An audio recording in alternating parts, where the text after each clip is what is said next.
বলিস কি রে গুলটি?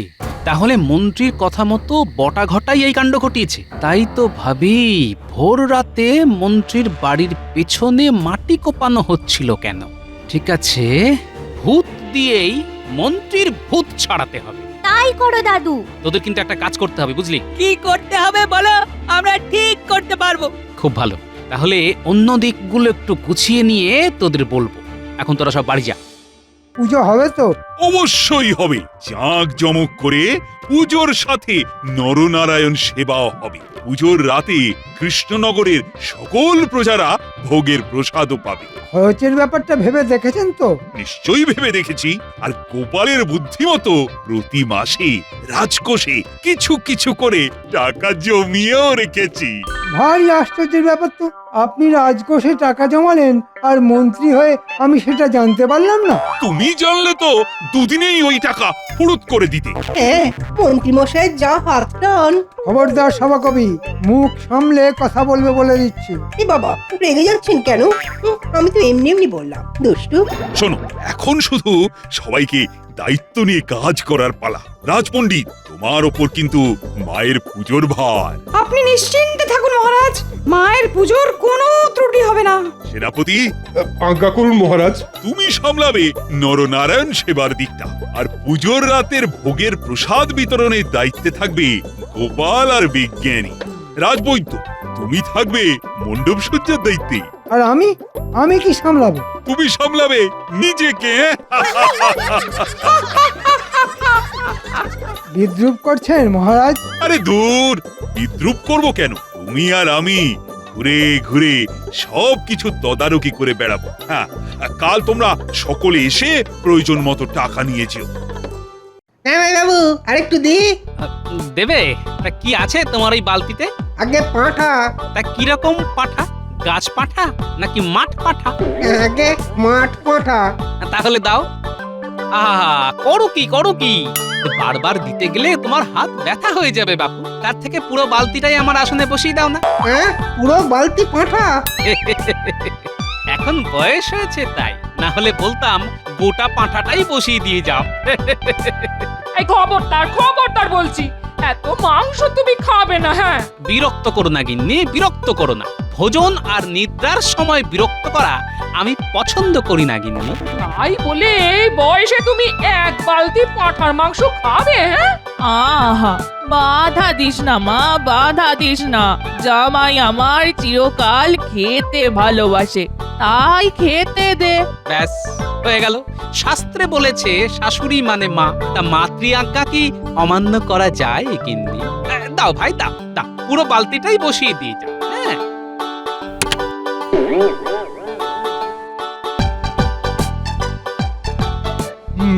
খাও জামাইবাবু, খাও, পেট ভরে খাও। তোমার একমাত্র শ্যালকের বিয়ে বলে কথা। খাও।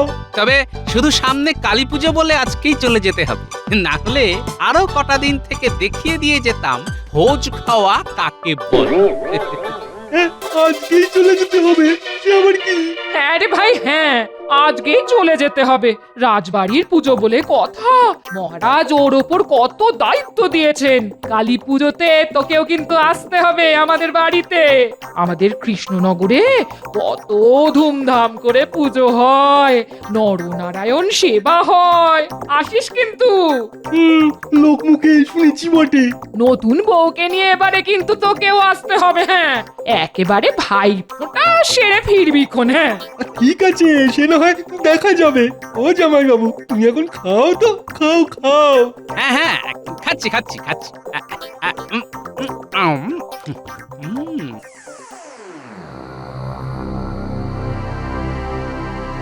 খবর পাঠানো সত্ত্বেও বেটার ছেলেদের এখনো দেখা নেই।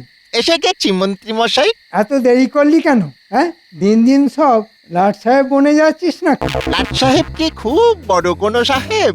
হ্যাঁ, খুব বড় সাহেব। তাহলে নিশ্চয়ই তার খুব দাম। দাম তো বটেই। কি মজা! কাপড় লাট হয়ে গেলে তার দাম কমে যায়, আর সাহেব লাট হয়ে গেলে তার দাম বেড়ে যায়। কি মজা, তাই না? আচ্ছা, এসে স্টক প্রক্রি করে যাবি নাকি কাজের কথা কিছু শুনবি?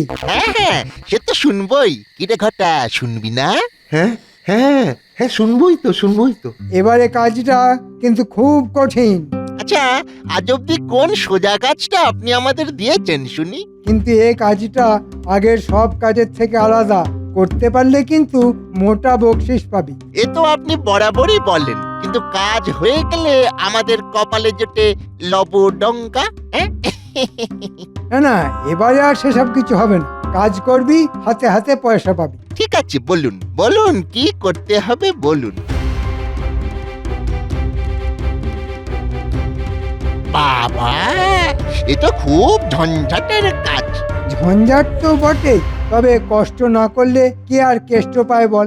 যা যা, বাজে কথা না বাড়িয়ে আজ রাতের মধ্যে এই কাজটা সেরে ফেল দেখি।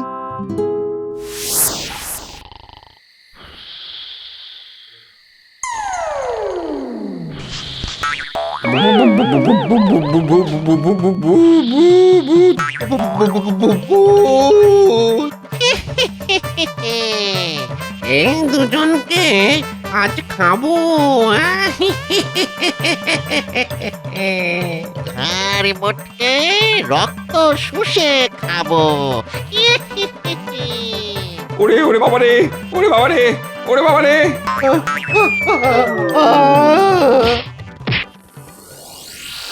এদের পকেটগুলো হাতরে দেখ, চাবিটা কোথায় রেখেছে। এই তো চাবি। চল তাড়াতাড়ি কোষাগারের দরজা খুলে কাজটা সেরে ফেলি।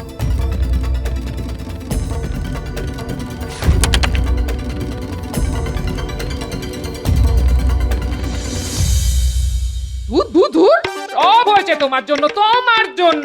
আমার বাপের বাড়ি থেকে বেরোতে এত দেরি করে ফেললে যে সারা রাত গরুর গাড়ি ঠেঙিয়ে বাড়ি ফিরতে হচ্ছে। ওহ বাবা রে!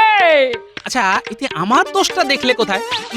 মানছি ভরপেট খেয়ে একটু ওই তন্দ্রা মতো এসে গিয়েছিল, কিন্তু মাঝ রাস্তায় গাড়ির চাকা যদি খারাপ হয়ে যায় তাহলে আমি আর কি করতে পারি বলো? বাবারে বাবা, ওহ এই সারা রাত জাগার পর এখন কিন্তু বাড়ি গিয়েই ভাত বসাতে পারবো না। হ্যাঁ, ওরে বাবা,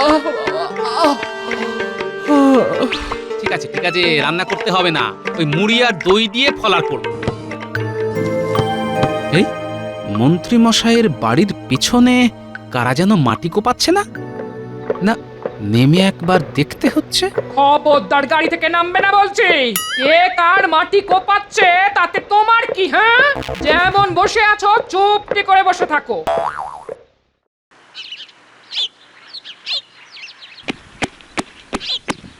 মহারাজ মহারাজ মহারাজ মহারাজ, সর্বনাশ হয়ে গেছে মহারাজ, সর্বনাশ হয়ে গেছে। কি হয়েছে?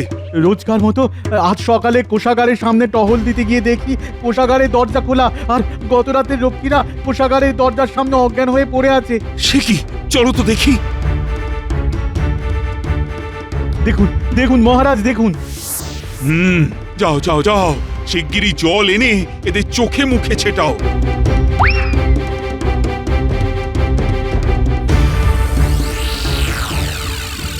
সর্বনাশ! সিন্ধুক খালি, ভেতরে কোনো টাকা পয়সাও নেই। সব টাকা তো আমি কালী পুজোর জন্য রেখে দিয়েছিলাম। কে নিয়ে গেল? হায় হায় হায়, এখন আমি কি করব? আমি কোথায়? ওরে হতভাগা, জ্ঞান হারিয়ে কোষাগারের দরজার সামনে অজ্ঞান হয়ে পড়েছিলি। দেখ তোদের সামনে কে দাঁড়িয়ে আছে, দেখ। মহারাজ আপনি এসেছেন? এতদিন রাত জেগে কোষাগার পাহাড়ে দেবার কাজ করে আসছি মহারাজ, কিন্তু কাল রাতের মতো ঘটনা কোনোদিন ঘটেনি। রাত তখন গভীর, হঠাৎ দেখি সামনে দুটো ভূত। তারা বললো আমাদের ঘাড় মোটকে রক্ত চুষে খাবে। না, তারপর আর কিছু মনে নেই মহারাজ। এদিকে তো রাজকোষ থেকেও সব টাকা পয়সা উধাও হয়ে গেছে। এখন যে কি করে কালী পুজো হবে কে জানে। যাও, এক্ষুনি সব পারিষদদের খবর দাও, সকলে যেন রাজসভায় এসে আমার সঙ্গে দেখা করে।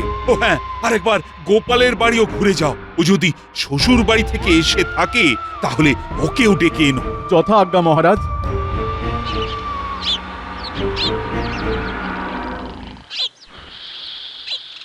গোপাল দাদা, ও গোপাল দাদা, গোপাল দাদা, ও গোপাল দাদা, ওঠো ওঠো ওঠো। কে? আমি রাজবাড়ির রক্ষী। কি ব্যাপার? কাল রাতে ভূত এসে রাজকোষ থেকে সব টাকা পয়সা নিয়ে গেছে গো। মহারাজ, মহারাজ তাই ডাকছেন। তাড়াতাড়ি চলো, এক্ষুনি চলো। সে কি, ভূতের চুরি? ঠিক আছে ঠিক আছে, আমি আসছি। তাহলে সকলে শুনলে তো কাল রাতের ঘটনা। বাবা, কি আশ্চর্যের কথা! ভূত এসে ভয় দেখিয়ে সব টাকা নিয়ে পালিয়ে গেল। যা, আচ্ছা, এটা কি সম্ভব?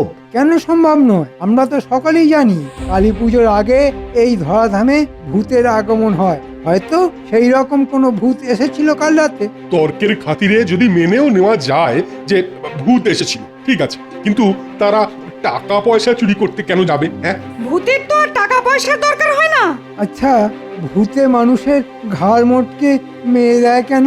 হয়তো পূর্বজন্মের কোনো আক্রোশ থেকে। একেবারে ঠিক কথা। এখানেও হয়তো মহারাজের সঙ্গে কোনো পুরনো আক্রোশ থেকেই ভূতেরা এই কাজ করেছে। বাজে কথা বলবেন না তো। ভূত বলেই যেখানে কিছু নেই সেখানে আবার আক্রোশ। হ্যাঁ, আমিও গোপালের সঙ্গে সম্পূর্ণ একমত।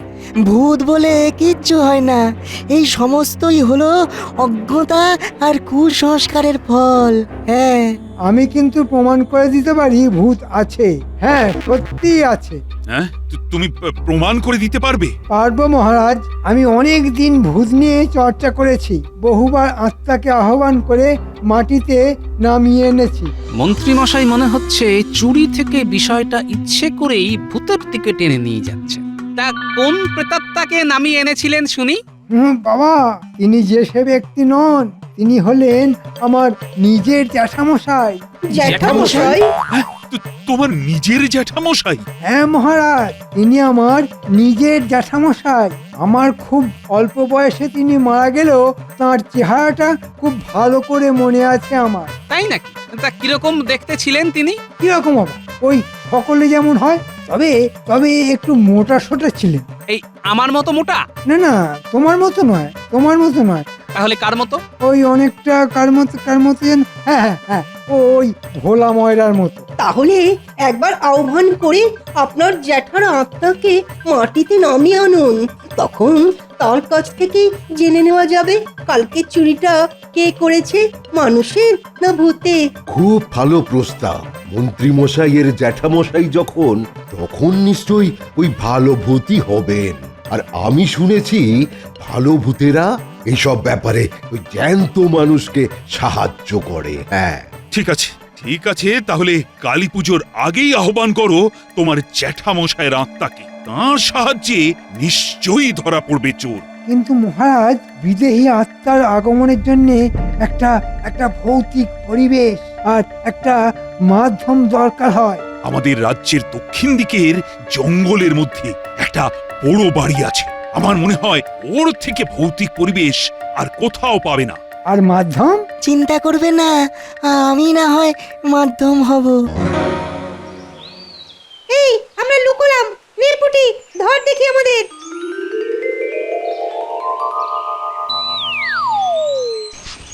দেখলি তো? হ্যাঁ, ওই মন্ত্রী মশাই এবারেও আমাদের কেমন ঝুলিয়ে দিল। ঠিক বলেছি। তখন তো খুব উঁচু গলা করে বলল কাজ মিটে গেলেই হাতে হাতে পয়সা পেয়ে যাব, কিন্তু এখন বলছে কালী পুজো না মিটলে কিচ্ছু হবে না।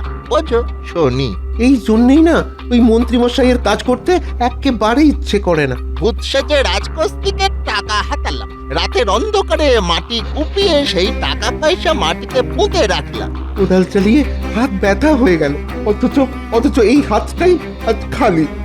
দূর, ভালো লাগে না। ঠিক আছে, কালী পুজোটা মিটতে দে, তখন আমাদের হাত ভর্তি না করে দিলে হাতে হাঁড়ি ভেঙে দেব। এখন চল। কোথায়? এই একটা কাজের জন্য মন্ত্রী মশাই ডেকে পাঠিয়েছেন। আবার ওই মন্ত্রীর খপ্পরে পড়বি?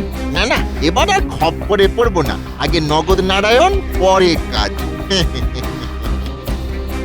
ও, ওরা তাহলে ভূত সেজে রাজকোষ থেকে টাকা হাতিয়েছে না? গোপাল দাদুকে ব্যাপারটা জানানো দরকার।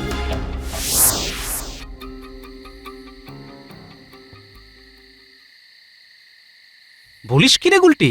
তাহলে মন্ত্রীর কথা মতো বটা ঘটাই এই কাণ্ড ঘটিয়েছে। তাই তো ভাবি ভোর রাতে মন্ত্রীর বাড়ির পেছনে মাটি কোপানো হচ্ছিল কেন? ঠিক আছে, ভূত দিয়েই মন্ত্রীর ভূত ছাড়াতে হবে। তাই করো দাদু। তোদের কিন্তু একটা কাজ করতে হবে, বুঝলি? কি করতে হবে বলো, আমরা ঠিক করতে পারবো। খুব ভালো, তাহলে অন্য দিকগুলো একটু গুছিয়ে নিয়ে তোদের বলবো। এখন তোরা সব বাড়ি যা।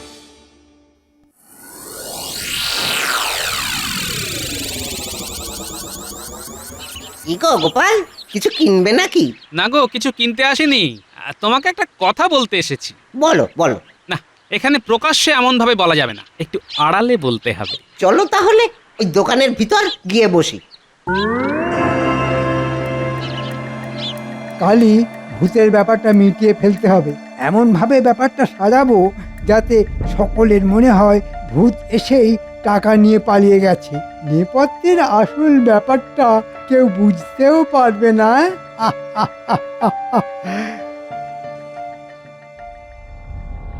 কি বলছো গোপাল? হ্যাঁ, আমি তো ভাবতেই পারছি না গো, এই রাজ্যের মন্ত্রী হয়ে এতটা নীচ কাজ উনি করলেন কিভাবে? তাই তো বলছি, যেমন করেই হোক কালী পুজোর আগেই ওকে হাতে নাতে ধরে চুরি যাওয়া সব টাকা উদ্ধার করতেই হবে, না হলে যে মায়ের পুজো বন্ধ হয়ে যাবে ভাই। ঠিক আছে ঠিক আছে, এই টাকা উদ্ধারের জন্য তুমি আমাকে যা করতে বলবে আমি তাই করব। হ্যাঁ,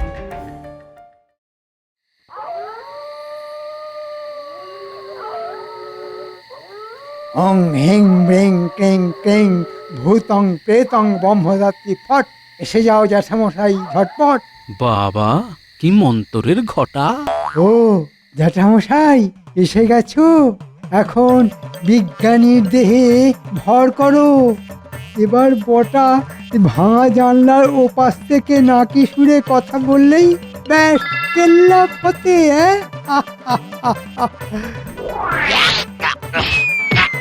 বাবারে বাবারে, ও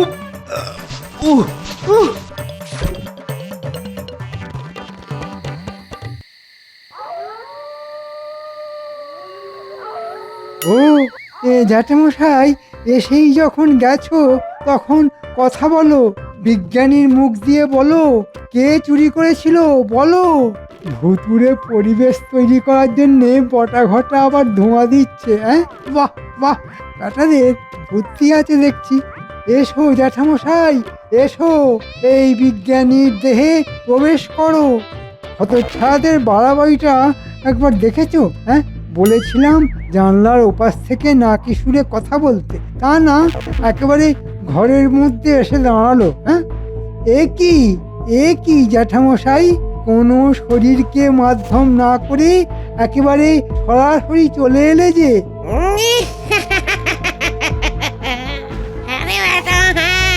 চলে এলাম রে, চলে এলাম। সামনে কালী পুজো, ভূত প্রেতরা এখন তো ওই সরাসরি লোকালয়ে চলে আসে। তাই আমার আর কোনো মাধ্যমের প্রয়োজন নেই। এ তো বড্ড বাড়াবাড়ি করছে, শেষে আবার ফেঁসে না যায়। তা এসেই যখন গেছো তখন বলো রাজকোষ থেকে কে টাকা চুরি করেছে? ভূতেই টাকা চুরি করেছে তো? হ্যাঁ, ভূতেই টাকা চুরি করেছে, তবে তারা ওই আসল ভূত নয়। চুরি করেছে ওই ভূত সেজে আসা দুটো বদমাস। মানে? হ্যাঁ রে হ্যাঁ, তারা তোরই লোক রে শয়তান, বটা আর ঘন্টা। এই এই এসব এসব কি বলছিস বটা? তোকে কি আমি এই সব কথা বলতে বলেছিলাম? এই যে মুখ ফসকে এসব কি বলে ফেললাম? কে বটা? এ তো আমাদের ভোলা ময়রা। ভোলা ময়রা? এবার চিনতে পারছেন? এসব হচ্ছেটা কি? মন্ত্রী মশাই, আমাদের পাতা জালে আপনি যে ধরা পড়ে গেছেন। মিথ্যে কথা, মিথ্যে কথা। এসব আমাকে ফাঁসাবার জন্য করা হচ্ছে। বল বটা বল, সত্যি কথা বল। সত্যি কথা বললে শাস্তি কিন্তু কম হবে। আমাদের কোনো দোষ নেই, যত নষ্টের গোড়াই মন্ত্রী, ওর কথাতেই ভূত সেজে আমরা কোষাগার থেকে ওই টাকা চুরি করেছিলাম। আমাদের কোনো দোষ নেই। আমার বারোটাতে বেজে গেল। এবার ভালো ছেলের মতন বলে ফেলুন তো টাকাগুলো কোথায় রেখেছেন। এবার এবার পাগল সেজে যাই, না হলে যার নিস্তার নেই। হ্যাঁ, জানি না, আমি জানি না, টাকা ফাঁকা আমি কিছু জানি না, কিছু না।